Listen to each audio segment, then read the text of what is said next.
Well, welcome to this dating workshop called Where's the Love? My name is Nancy Burwood, and I am a pastor for Searchlight Fellowship. And this is a topic that I'm actually really excited about. The Where's the Love title we got, if you know these two songs. If you're my age, you'll remember the Roberta Flack song. If you're younger, you'll remember the probably Black Eyed Peas version of Where is the Love? So the purpose of this seminar is actually to talk about how to have a successful love one day. I think that I don't know anybody that I've met yet that doesn't dream, if they're single, of one day meeting the love of their life and having an amazing, being in love and being happy and finding your one true love, your soulmate. And I think it's one of the biggest things that people are driven to. It's like the fairy tale, you know, I dreamed when I was a little girl, someday my prince would come. And, you know, I always thought that, you know, that was just like the thing that when you were a little girl, at least for me, that I thought about.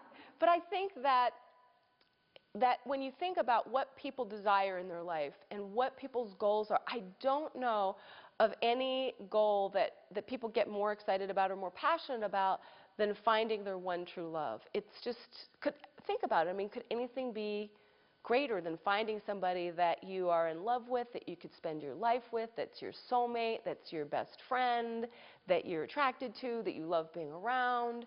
You know, it's just like, wow. Like, I really think most people would rather be poor and live in a shack than if they could have that. You know, if you could say, like, what about you? What would you prefer? You know, you get great love or money, you know? For me, honestly, I would take the love over money any day. But what's funny is, and why it's kind of the title of this seminar of Where is the Love, is you may or may not have noticed, it's not actually that easy to find. As much as that's everybody's dreams and people get married and they have these fairy tale weddings, you know, beautiful gowns and all your friends come and everybody goes into their weddings expecting that they're going to live happily ever after. And yet the reality is that so few people actually ever attain that, which is, you know, kind of shocking when you think about it. Like, out of all the people, think about it, out of all the people that you know, how many people do you know that have a relationship or a marriage that you would want a relationship like that? I'm not talking about, like, okay, if you're newlywed, hopefully you're still happy, like in the beginning. I mean, hopefully that's not too challenging to still be happy for the first week of marriage. But for relationships, how many marriages, I mean, look at the divorce rate. I don't remember, you know, it's pretty high, just the number of people whose marriages don't last, where people get divorced. But even out of all the people that are left that you say, okay, well, they're still married, or people that have been married 25, 30, 40 years, and so few of them are really happy. I know plenty of people that are couples that they're married and they barely speak to one another. You know, they haven't had sex for years. You know, this is not what people dream of when they were sitting there, when everybody went and, you know, all the romance at the wedding and the, you know, all the emotion and the boo-hoo and the tears and the, you know, reading those vows of what you'll do forever. And then it's not what people think their lives are going to turn out like. So why is that? Why is that this is something everybody wants? It's this huge desire, and yet so few people attain it. And actually, I'm kind of surprised that more people don't think about that. I know for, you know, like why it is that people are so hopeful and don't really look around and see that that the success rate is just not really there. So what we're really going to be looking at throughout this class is we're going to be looking at ways that you can prepare yourself, because I totally believe that it's available for anyone who has the desire and who has the willingness to prepare themselves. I believe it's available for people to find love and to have that dream come true. And so what we're going to be looking at is ways that you can prepare for that. Because I think that there's a lot of bad information and a lot of bad advice out there about how all that works. This is a class that's going to be up from the Bible, because when you think about it, that when you think about love and romance, if there's a God, you know, who made us, he made romance. He made all that. He made the in love thing. We did not invent that. You know, he made the whole dynamic of how wonderful that feeling is, and how, and also he made making love and how wonderful that is. We didn't invent that either. So, you know, he invented all that. So if there's a God, you would think that God might know something about how relationships work and what are the keys to making them work and to having that happiness and that joy. So we're going to actually be looking at the Bible and looking at Scripture for some of those keys and principles. Because the Bible also says, which I think is really, really unique, is that it describes God as being love. It says God, there's a verse that says God is love. Like the whole definition. That's kind of intense, like that the creator of all life chooses as a description love, of being what God is. Now God has many other attributes, but that's powerful. That's really, really deep. So hopefully God would be able to tell us something about love. And even the fact that he says that he made, it says that in Genesis, it talks about a man should leave his father and mother and cleave to his wife, which is to be welded to his wife. And it says, and the two would become one flesh. And that's deep when you think about it. Like, what a dream come true as far as a relationship that really expresses it. Wouldn't you want to have a relationship that's like one flesh, where you're so united with a person, heart, soul, mind, body, all of you, that you're one flesh, you know? I think that that's a really vivid and beautiful description of what it can be. And again, it's kind of interesting because there's so much, we're going to be talking about sex quite a bit, in what making love is, that's an expression of the depth of what that relationship should be. So I want to tell you a little bit about my background and why I'm so excited about this topic. I was one of the people that had no clue for most of my life, and I spent most of my life getting it wrong. A lot of that, though, was I was raised in a family where my mother was married 3 times. So for a lot of us, we haven't had parents or parent, relationships where if you didn't have parents that had a great marriage, how would you know, like, what to do? You know, you don't just come out of the factory just magically knowing all the keys, to having a great relationship. And if all that you've experienced is maybe being in a home that didn't, if your parents didn't have an amazing marriage, I'm not saying that they survived marriage, but that if they weren't close and had that weren't like best friends and weren't in love, and you weren't surrounded by that, then you didn't really have an example of what that was supposed to look like either. So it's not like you would have been able to have learned that from there. Well, that was me. I was raised in a family where my mother was married 3 times. So lo and behold, and I swore my whole life, I thought, I'm going to be different than her. And I was not. So I repeated those patterns. I had every relationship that I had, romantic relationship, was just one disaster after another. I went from one relationship to another, and I was either hurting people or I was being hurt. And so when relationships are bad, it can be really bad. And I know a lot of you have endured what that is. If it's not working and you don't know how it works, it can be heartbreaking. It really can. It can be one of the most hurtful, destructive things in the entire world is when it's not it's not working. So the greatness of it, the high is really high, but the low, when it's not good, can be really, really low. So I want to, and then what happened, so I went from that where I had relationships that weren't working very much, and then I got married to my first husband, and I repeated so many of the patterns that my mother, from my mother, that I swore that I wouldn't.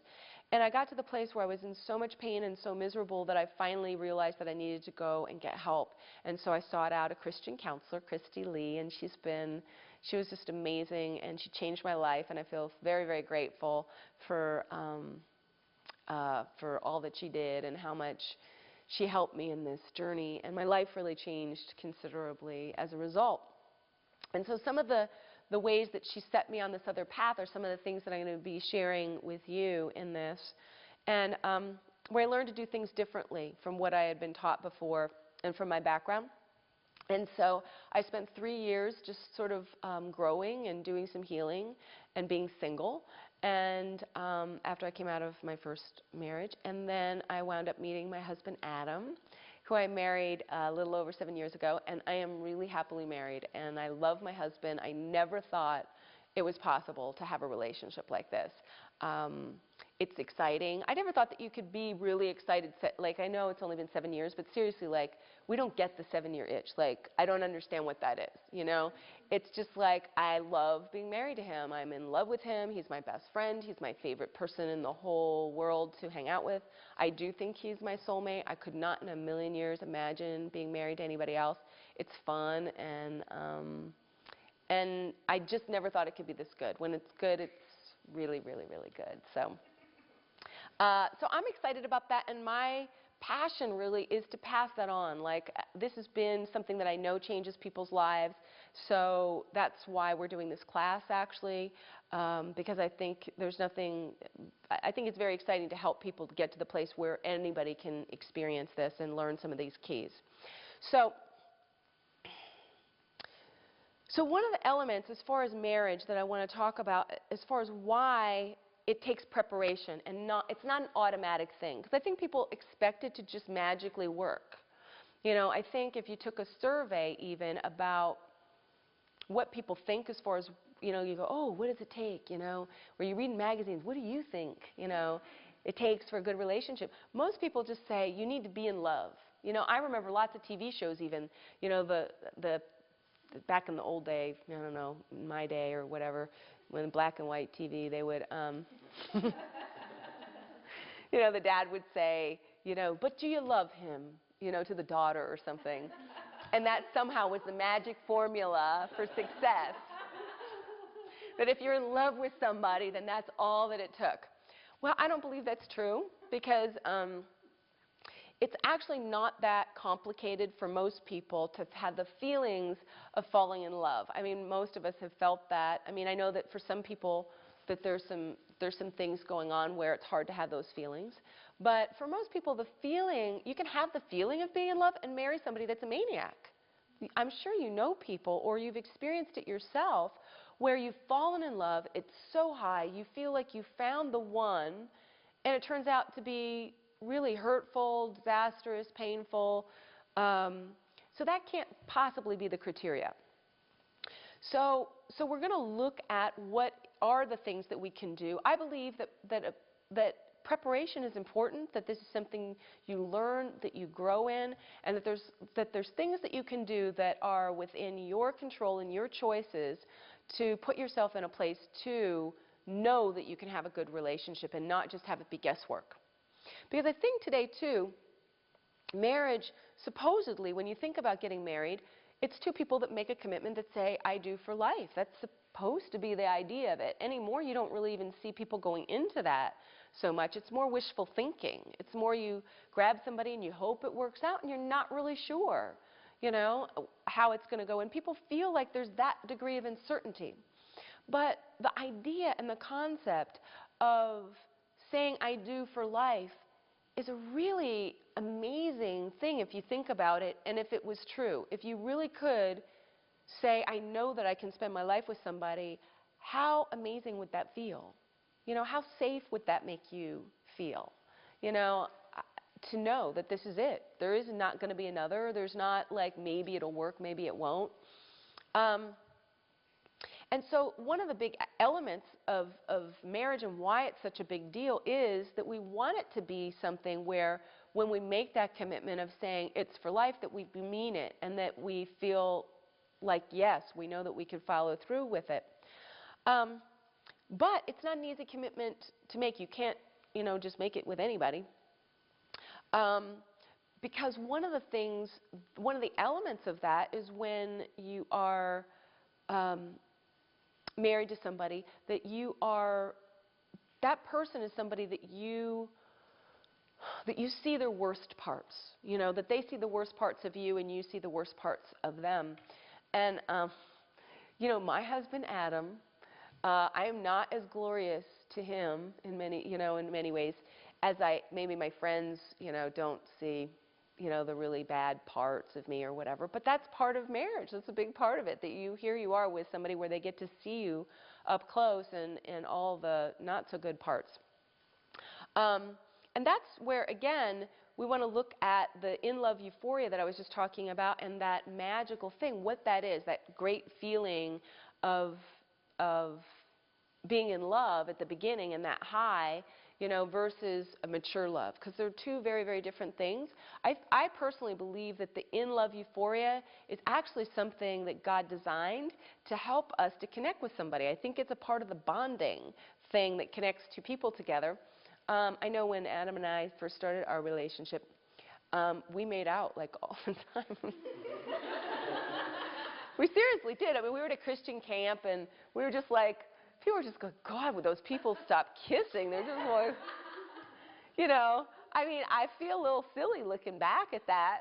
We had some 11-year-old kid that was complaining to his parents, like, oh my God, those two just kiss all the time.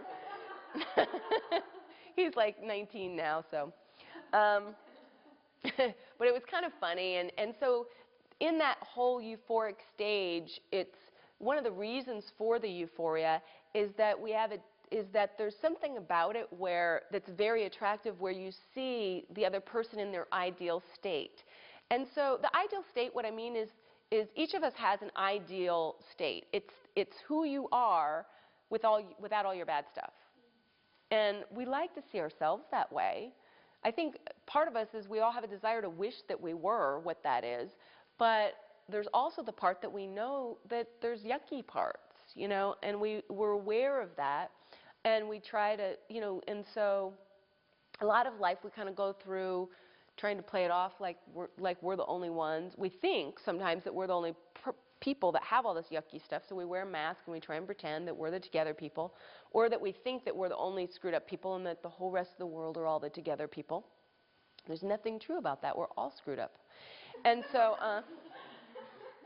the Bible actually says that, all have sinned and come short of the glory of God. And it's actually an important part of our well-being to understand that you are not the only person, that has all those yucky parts. But so part of this is that in the euphoric stage, you're not really seeing the yucky parts. You really are just kind of seeing that person in the ideal state. So it feels great to have somebody look at you that way, because somebody that's in love with you is going to look at you, and that's all kind of that they're seeing is all those perfect parts, That feels great. And then you're looking at them that way as well. And so what's interesting about that in the bonding process of getting to know one another is that down the road, when you've been married a while, there's a part where you still see that person that way. There's parts like we've been married for 7 years, so over this time, we've seen the yucky parts. He's seen my yucky parts. I've seen his yucky parts. But what's actually interesting is as your relationship grows and matures, a mature love and what's so amazingly gratifying is that you really see each other for who you are clearly, like no other person sees you, which is amazing, like no other person, because you're with this person all the time, And so no other person's going to see these parts of you like this, and they love you anyway. And the truth is that is so much more gratifying and feels so much more amazing than anything. Like, I wouldn't want to go back to when we were just making out all the time, and it was like, it's just as great as that was, and as much as they write all the songs about all the being in love and everything. But honestly, I think that the most satisfying, wonderful love is actually now in that more mature love of really knowing that you know somebody and that they see you and you see them, and you know that they're going to be there for you, and it's an amazing experience. But marriage and being in that relationship where you're with somebody like that actually is part of why it's challenging to prepare, why it's not, why you need skills in order to come to that relationship. Now, I want to talk about like the Bible and dating, because if we were to look at the Bible and say, because mostly we're going to talk about dating when we talk about this preparation part, and we were to say, okay, let's do a word study on dating. A word study is where you look up a word in the Bible and say, like, let's say you want to study a topic. This is how a lot of people do that. And they look up where that word's been used, you know, every place in the Bible. So you say, I would like to learn about dating. And you look up in a concordance. You're not going to find the word dating in the Bible. You're not going to find the word date, nothing like that. So how is it? Because back in biblical times, what happened is they had arranged marriages. Now that has nothing to do with God's will. You can read the Bible. This is not like God said, that's his will for your parents to pick somebody for you. Aren't you glad we're not doing that anymore? I don't know, like what kind of person you think your parents would pick for you if you, you know, it would take some of the complication out of it, certainly, as far as like trying to figure out the right person. You don't have to worry about making that choice. But back in those days, sometimes they wouldn't pick. You know, if your parents really, really knew you and knew what you liked, maybe they could pick somebody great. I consider myself quite a matchmaker, so I like to be involved in, but, you know. So if you had a parent that was maybe really, really after your best interest and was trying to make the perfect match for you, it might work out. And surprisingly, you know, a lot of those marriages did work out. But sometimes people were chosen in those relationships for other reasons that, you know, like they weren't really picked for, oh, who do I think my daughter or son would be a good match? It was like money reasons or things like that. So, so there isn't something about dating because it just culturally it wasn't happening at the time. So what is it that we can learn from about dating? I want to go to this verse of Scripture. It says in 2 Peter 1 in verse 3, it says, His divine power has given us everything we need for life and godliness through our knowledge of Him who called us by His own glory and goodness. Okay, so according to this verse of Scripture, it says that God's given us everything we need for life and godliness. Now, would finding the person that you would want to, you know, spend your life with, or knowing how to have a successful romantic relationship, is that a part of the everything you need for life? I'd say that's a big need. You're going to put it not like a little need, that's like big need. So somehow God has to have given us that, and it's true. The Bible is so full of things that everything that you would need as far as how to have a successful relationship. And so we're going to be talking about a lot of the keys and principles from that. There's two major categories that we're going to be dealing with in this class. One, that to help prepare you. Two areas that you need to learn and need to develop and grow in. One is learning how to choose the right person to marry. Now that's a big deal, isn't it? It's not like a small, like whether you have a successful relationship has a lot to do with who you choose.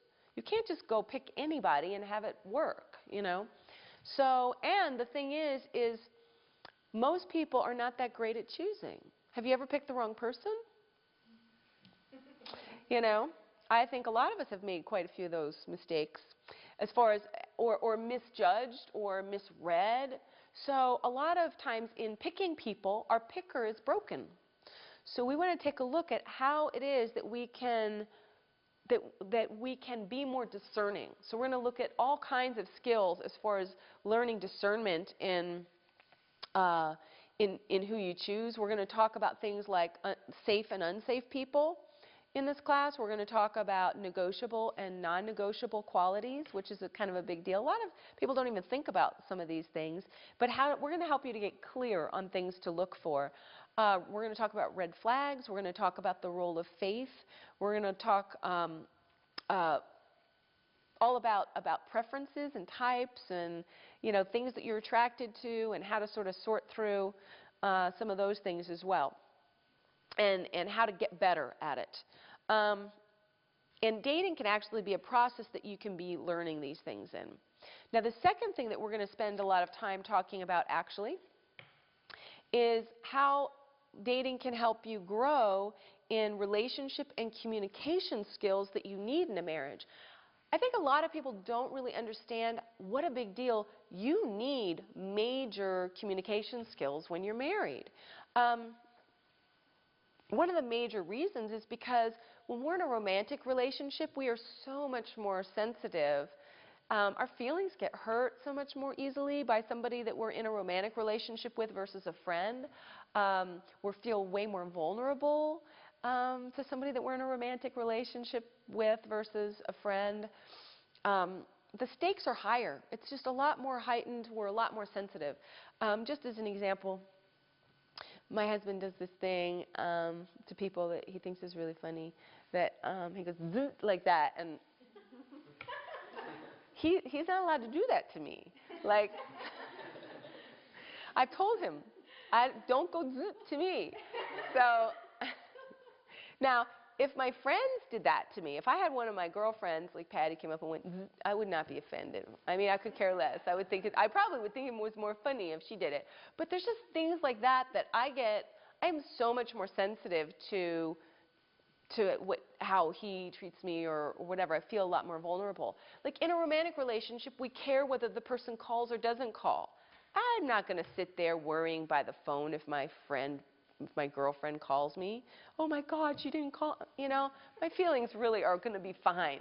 So, but it's just acknowledging that truth that in romantic relationships, it's heightened, we're more sensitive.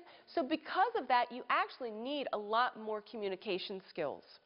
They need to be a lot better. And most of us have not really developed our relationship skills, even in our friendships, to the degree that they need to. So if you haven't really been practicing this in platonic relationships, you are not going to be equipped for what's to come in a relationship that's got that commitment level where the stakes are that much higher. So some of these things, we're going to talk about all these, a lot of the elements of what you need in communication and what it's going to look like. And these are things that you need to actually be practicing now, practicing in your platonic relationships and practicing in dating relationships so that you can get more comfortable with them.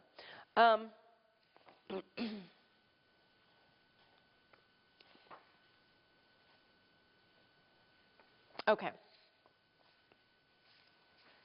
So one of the things, too, in that, as far as the